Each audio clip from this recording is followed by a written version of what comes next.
Buenos días compañeros, nosotros somos el equipo número 3, nos tocó hablar sobre el tema 14.4, gluconogénesis y 14.5, ruta de las pentosas fosfato de oxidación de la glucosa.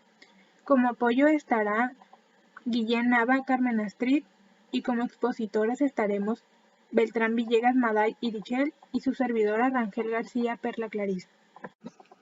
La gluconeogénesis es la formación de moléculas nuevas de glucosa a partir de precursores que no son carbohidratos. Ocurre principalmente en el hígado, aunque también en menor extensión en la corteza renal y en las células epiteliales que recubren el intestino delgado. Los precursores son el lactato, el piruvato, glicerol y determinados alfa-cetoácidos. En determinadas situaciones, que puede ser acidosis metabólica o inanición, el riñón puede producir pequeñas cantidades de glucosa. Entre las comidas se manifiestan concentraciones sanguíneas adecuadas de glucosa por medio de la hidrólisis de glucógeno hepático. Cuando se agota el glucógeno hepático, que puede ser por un ayuno prolongado o por ejercicio vigoroso, las vías de la gluconeogénesis proporcionan al organismo la cantidad de glucosa adecuada. Esto porque el cerebro, el sistema nervioso, también eritrocitos, testículos, médula renal y tejidos embrionarios necesitan de la glucosa en la sangre porque esta es su única o principal fuente de combustible. En muchos organismos la gluconeogénesis empieza a partir de compuestos orgánicos sencillos tales como acetato, lactato y propionato presentes en su medio de cultivo. Las reacciones de la gluconeogénesis son las mismas en todos los microorganismos. El contexto metabólico y la regulación de la vía difieren de un organismo a otro y de tejido a tejido. Nosotros nos centraremos únicamente en la gluconeogénesis tal como tiene lugar en el hígado de los mamíferos.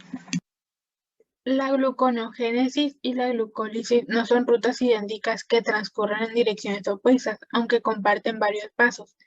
7 de las 10 reacciones enzimáticas de la gluconeogénesis son la inversa de las reacciones glucolíticas, aunque hay 3 reacciones de la glucólisis que son prácticamente irreversibles y que no pueden utilizarse en la gluconeogénesis. Esas 3 reacciones es la reacción 1, que convierte la glucosa en glucosa 6-fosfato catalizada por la hexocinasa, la reacción 3, que convierte la fructosa 6-fosfato en fructosa 1,6-bifosfato catalizada por la fosfofructosinasa, y la reacción 10, que convierte el fosfonol piruvato en piruvato catalizado por el piruvatosinasa. Estas 3 reacciones son irreversibles, por lo que en la gluconeogénesis tenemos estas 3 reacciones de rodeo que buscan una alternativa en otras enzimas que le permitan llevar la reacción en este sentido y no toparse con el obstáculo de que con estas enzimas no se puede. La primera reacción de rodeo en la gluconeogénesis es la conversión del piruvato en fosfonolpiruvato. Esta reacción no puede tener lugar por simple inversión de la reacción de la piruvatoquinasa, que tiene una gran variación negativa de energía libre y que es irreversible en las condiciones existentes en las células. En su lugar, la fosforilación del piruvato se consigue mediante una secuencia de reacciones de rodeo que en las eucariotas requiere enzimas del citosol y de la mitocondria. En el siguiente video se explica la ruta que predomina cuando el precursor glucogénico es el piruvato o la alanina. La primera reacción es la conversión del piruvato en fosfoenolpiruvato. Aquí no tiene lugar una simple inversión de la reacción de la piruvatoquinasa, que en la glucólisis convertía el fosfonolpiruvato en piruvato, sino que esta es una reacción diferente que la gluconeogénesis tiene lugar en 2 pasos. Hay una fosforilación del piruvato que precisa enzimas que están tanto en el citosol como en la mitocondria. La primera reacción es el paso de piruvato a oxalacetato, que consume 2 ATPs y es catalizada por una enzima que se llama piruvato carboxilasa.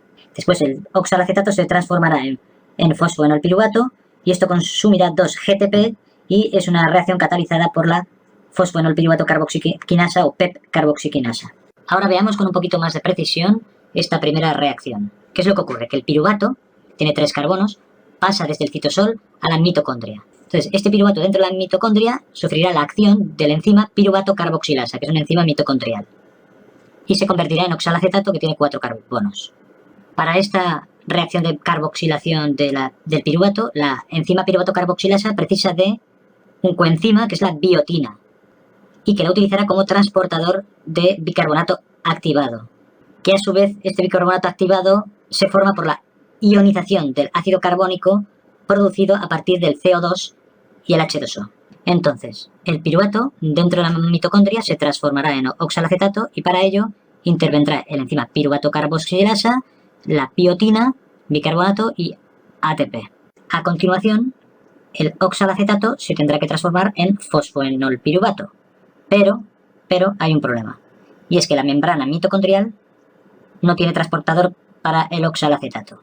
Entonces, ¿cuál es la solución? ¿Cómo pasa el oxalacetato al citosol para que se dé la siguiente reacción y consigamos el fosfoenolpiruvato? Pues lo que ocurre es que el oxalacetato tendrá que ser reducido a malato por acción de la malato deshidrogenasa mitocondrial y un NADH. A continuación, gracias a un transportador específico que tiene la membrana mitocondrial interna, el malato podrá salir de la mitocondria hacia el citosol y ahí el malato se reoxidará de nuevo a oxalacetato, con producción de NADH en el citosol.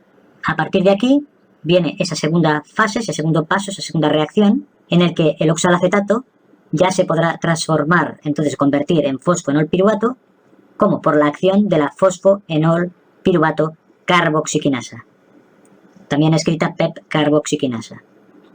Esta reacción dependerá del ion magnesio y también precisa GTP, que es el que da el grupo fosforilo. Esta reacción es una reacción reversible a nivel intracelular, a diferencia de la reacción de conversión de piruvato a oxalacetato. Entonces, aquí lo que es interesante observar es que cuando un piruvato pasa a fosfonolpiruvato, en estas reacciones que hemos descrito, se gastan 2 moléculas de alta energía, o sea, una de ATP y otra de GTP. Otra cuestión. La conversión de la fructosa 1,6-bifosfato en fructosa 6-fosfato corresponde al segundo rodeo de la gluconogénesis. La segunda reacción glucolítica que no puede participar en la gluconogénesis es la fosforilación de la fructosa 6-fosfato por la fosfofructoquinasa 1 y para que se pueda llevar a cabo en la gluconogénesis está catalizada por una enzima diferente que es la fructosa 1,6-bifosfatasa. Esta depende de iones magnesio que promueve la hidrólisis de la fructosa 1,6-bifosfato en el carbono 1 y así podemos obtener la fructosa 6-fosfato. La conversión de la glucosa 6-fosfato en glucosa corresponde al tercer rodeo, que es la reacción final de la gluconogénesis. La reacción inversa de la hexoquinasa requeriría la transferencia de un grupo fosforilo desde la glucosa 6-fosfato al ADP para dar un ATP, lo que es una reacción energéticamente favorable. Esto se evita por la reacción catalizada por la glucosa 6-fosfato, que solo se encuentra en el hígado y el riñón, que no requeriría la síntesis de ATP. Esta solamente cataliza la hidrólisis irreversible de la glucosa 6-fosfato para formar glucosa y fosfatos inorgánicos, para posteriormente liberar la glucosa en el torrente sanguíneo. En general, la gluconogénesis consiste en que el piruvato se convierte en oxalacetato gracias a la enzima piruvato carboxilasa. El oxalacetato se descarboxila gracias a la enzima fosfonolpiruvato carboxiquinasa y se convierte en fosfonolpiruvato.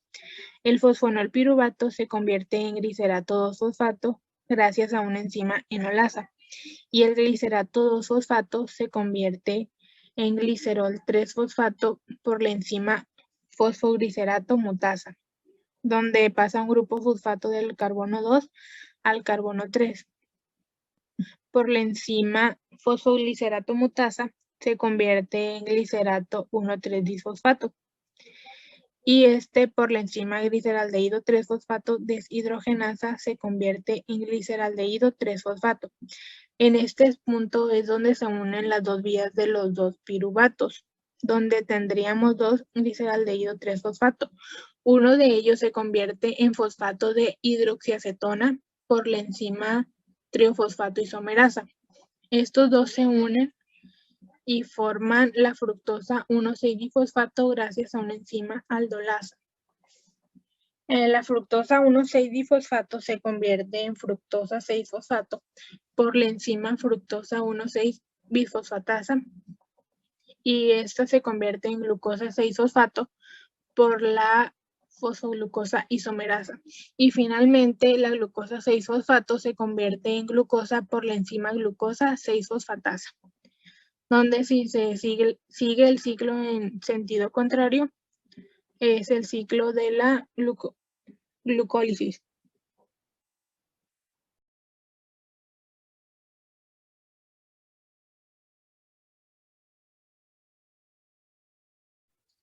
La gluconogénesis es energéticamente cara, pero es esencial. La suma de las reacciones biosintéticas que llevan del piruvato a la glucosa libre en la sangre es 2 piruvato más 4 ATP más 2 GTP más 2 NADH más 2 iones de hidrógeno más 4 moléculas de agua que producen una molécula de glucosa, 4 ADP más 2 GDP más 6 fosfato inorgánicos más 2 NAD en su forma oxidada. Por cada molécula de glucosa se requieren 6 grupos fosfato de alta energía, los cuales se obtienen 4 del ATP y 2 del GTP. Además, se requieren 2 moléculas de NADH para la reducción de las moléculas del 1,3-bisfosfoglicerato. Esta que está aquí abajo es la ecuación de la conversión de la glucosa en piruvato por la glucólisis. Y claramente se ve que una no es la inversa de la otra, ya que esta de abajo solamente requiere 2 moléculas de ATP. En esta tabla se muestran las reacciones secuenciales de la gluconogénesis, empezando a partir del piruvato. Las reacciones de rodeo son las que se muestran en rojo. Esta es la primera donde el piruvato se convierte en fosfonolpiruvato. Esta de acá es la segunda, donde la fructosa 1,6-bisfosfato se convierte en fructosa 6-fosfato. Y el tercer rodeo es esta donde la glucosa 6-fosfato se convierte en glucosa. Todas las demás reacciones que se muestran en negro son los pasos reversibles de la glucólisis. Este número que se muestra acá indica que la reacción se debe realizar 2 veces debido a que se requieren 2 precursores de 3 carbonos para producir una molécula de glucosa. La síntesis de la glucosa a partir del piruvato es un proceso relativamente costoso. Gran parte del alto costo energético es necesario para asegurar que la gluconogénesis sea irreversible. En las condiciones intracelulares, la variación global de la energía libre de la glucólisis es de al menos menos 63 kJ/mol. En las mismas condiciones, la delta G global de la gluconogénesis desde el piruvato es de menos 16 kJ/mol. De este modo, tanto la glucólisis como la gluconogénesis son procesos esencialmente irreversibles en las células. Los intermediarios del ciclo del ácido cítrico y muchos aminoácidos son glucogénicos. La ruta biosintética de la glucosa permite la síntesis neta de la glucosa no solo desde el piruvato, sino también de los intermediarios de 4, 5 y 6 carbonos del ciclo del ácido cítrico, los cuales son citrato, isohidrato, alfa-cetoglutarato, succinil-CoA, succinato, fumarato y malato, los que posteriormente se oxidan dando como resultado oxalacetato. En esta tabla se muestran los aminoácidos glucogénicos, los cuales se les denomina así porque se catabolizan en último término a piruvato o a intermediarios del ciclo del ácido cítrico. Entonces, estos aminoácidos se catabolizan a piruvato, estos a succinil-CoA, que luego se oxida y se convierte en oxalacetato, estos dos en fumarato y estos en alfa-cetoglutarato, que estos dos luego se oxidan a oxalacetato y allí inicia el proceso de la gluconogénesis. Los mamíferos no pueden convertir los ácidos grasos en glucosa. Los animales no pueden convertir el acetil-CoA obtenido de los ácidos grasos en glucosa, porque la reacción de la piruvato deshidrogenasa es irreversible y las células no tienen otra ruta para convertir el acetil-CoA en piruvato.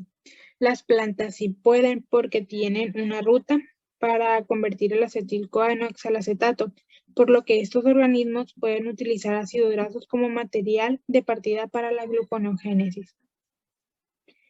Aunque los mamíferos no pueden convertir los ácidos grasos en glúcidos, pueden utilizar la pequeña cantidad de glicerol producida en la degradación de las grasas para la gluconeogénesis. La fosforilación del glicerol por la glicerol quinasa, seguida de la oxidación del carbono central, da hidroxiacetona, fosfato, que es un intermediario de la gluconeogénesis en el hígado.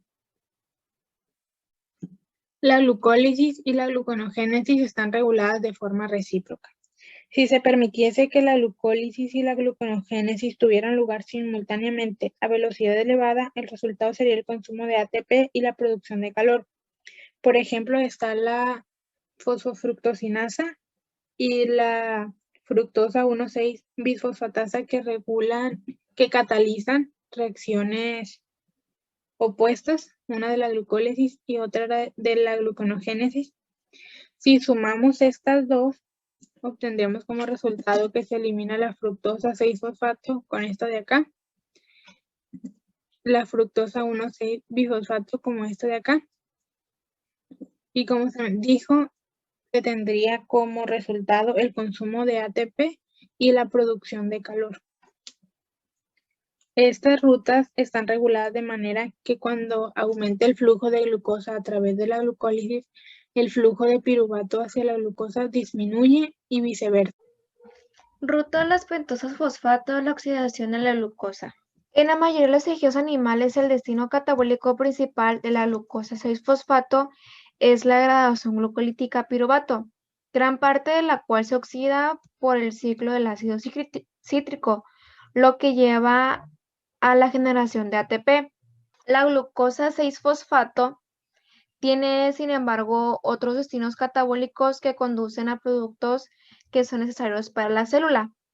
En este caso, la oxidación de la glucosa 6-fosfato a pentosas fosfato se puede hacer por la ruta llamada ruta del fosfogluconato o ruta de laxosa monofosfato.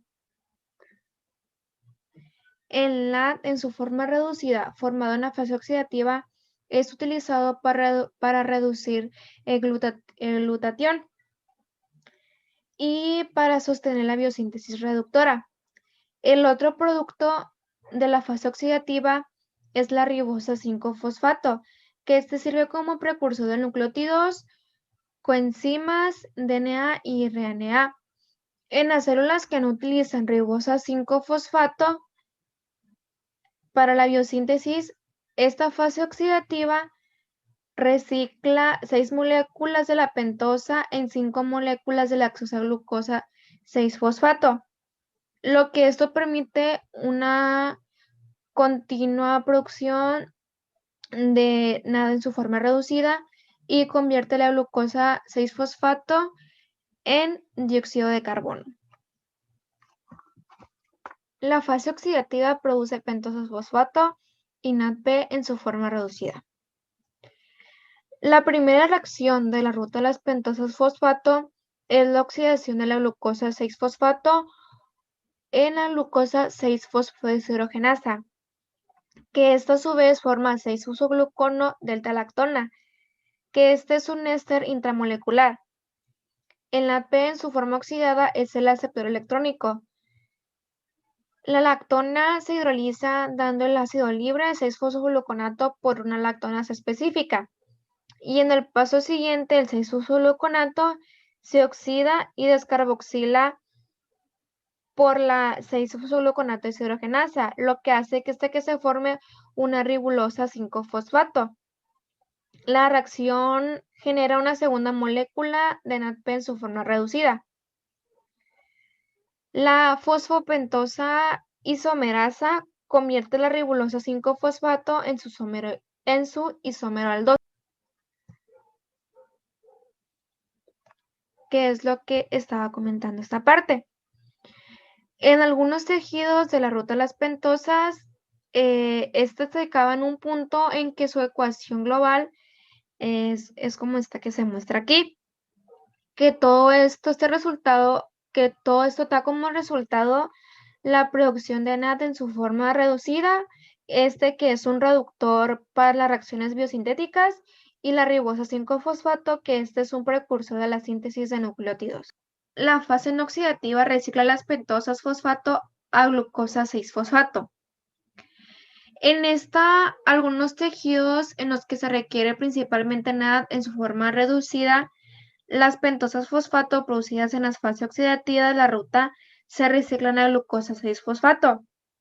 En esta fase no oxidativa, la ribulosa 5-fosfato se epimeriza en primer lugar a xilosa 5-fosfato. A continuación se les va a explicar mejor esto. Ok, aquí pueden ver una serie de reordenamiento de los esqueletos carbonados.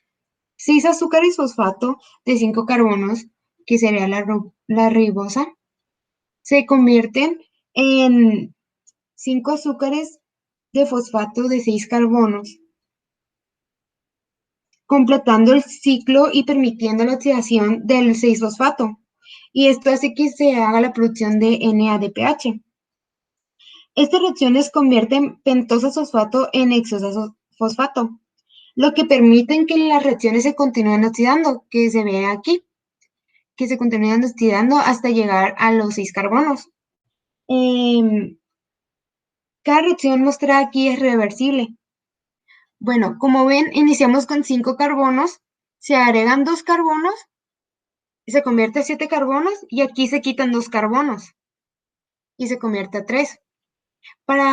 Y aquí se quita un carbono y se convierte a 6 carbonos y aquí se agrega un carbono y aquí se agregan 2 carbonos, se convierte a 6, aquí se quitan 2 carbonos y se agregan 3 carbonos y se convierte a 6.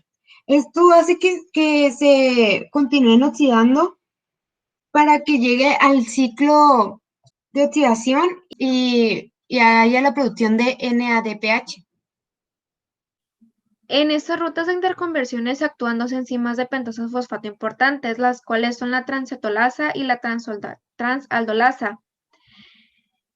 Por primera instancia, la transcetolasa, esta cataliza la transferencia de un fragmento de 2 carbonos de un dador cetosa a una aceptor aldosa.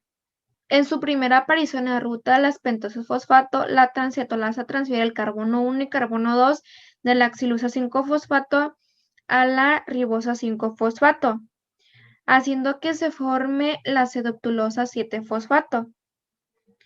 Y lo que queda aquí, el fragmento de esos 3 carbonos restantes de la xilusa 5-fosfato, da como resultado el gliceraldehído 3-fosfato. La transaldolasa, se cataliza en una reacción similar a lo que es la reacción de las aldosas en la glucólisis. En esta se elimina un fragmento de 3 carbonos de la C-deoctulosa 7-fosfato y se condensa con gliceraldehído 3-fosfato.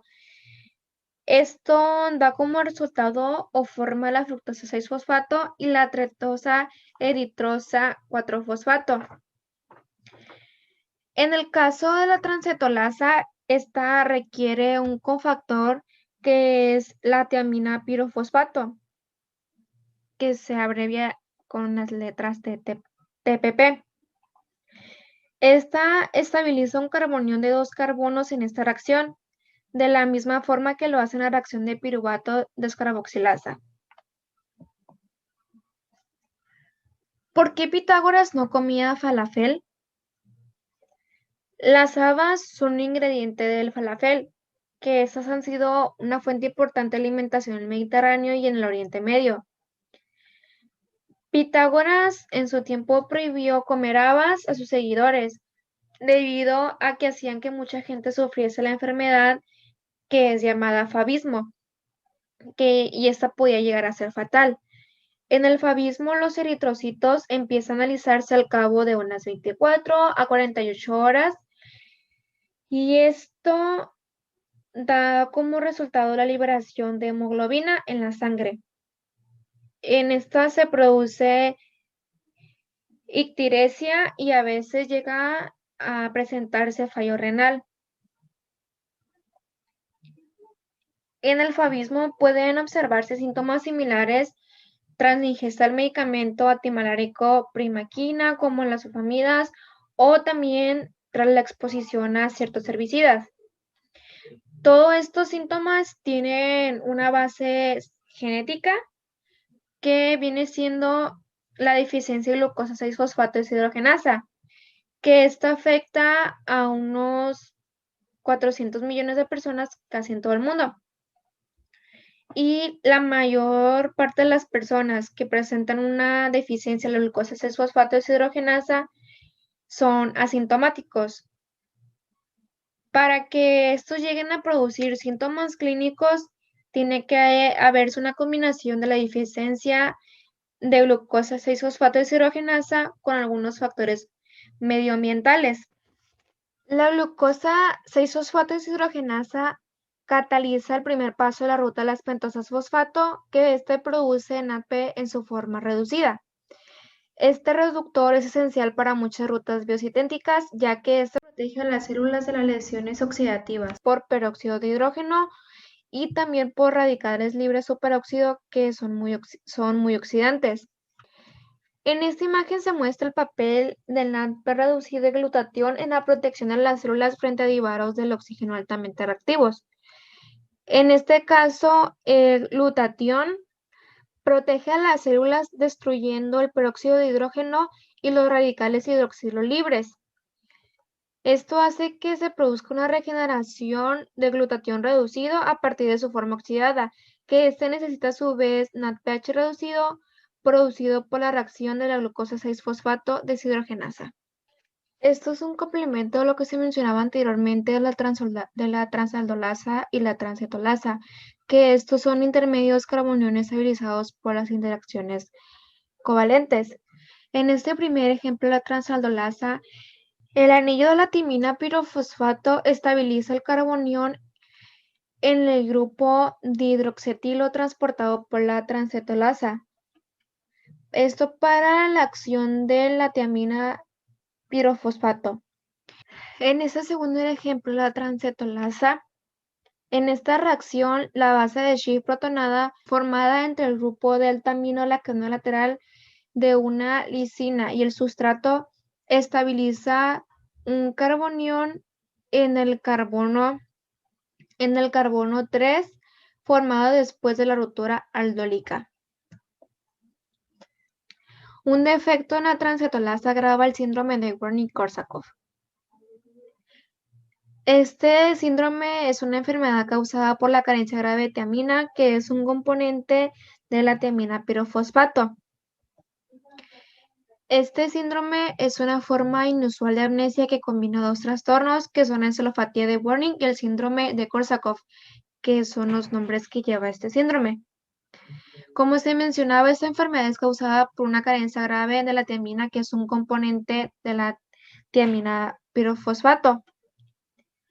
Este síndrome es mucho más frecuente en personas alcohólicas que en la población en general. Este síndrome puede llegar a agravarse por una mutación del gen de la transcetolasa, que produce una enzima con una afinidad disminuida hacia la tiamina pirofosfato. Este síndrome hace que las personas que lo padezcan sean mucho más sensibles a la carencia de la tiamina. Esto incluso aunque tengan una deficiencia muy moderada de la tiamina. Las personas con síndrome de Wernicke-Korsakoff pueden llegar a producir un empeoramiento de los síntomas que pueden incluir grave pérdida de memoria, confusión mental y parálisis parcial.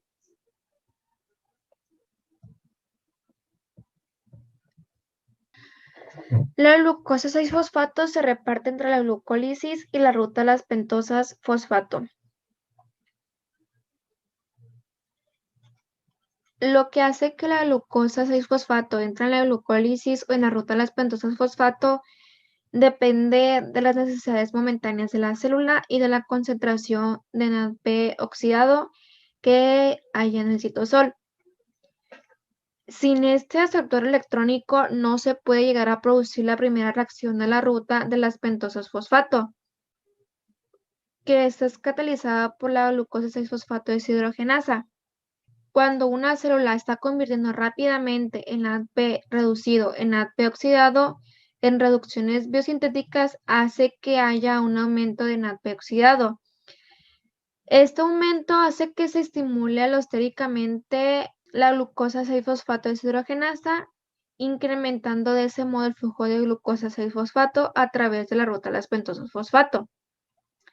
Al contrario de esto, cuando disminuye la demanda de NADP reducido, disminuye el nivel de NADP oxidado.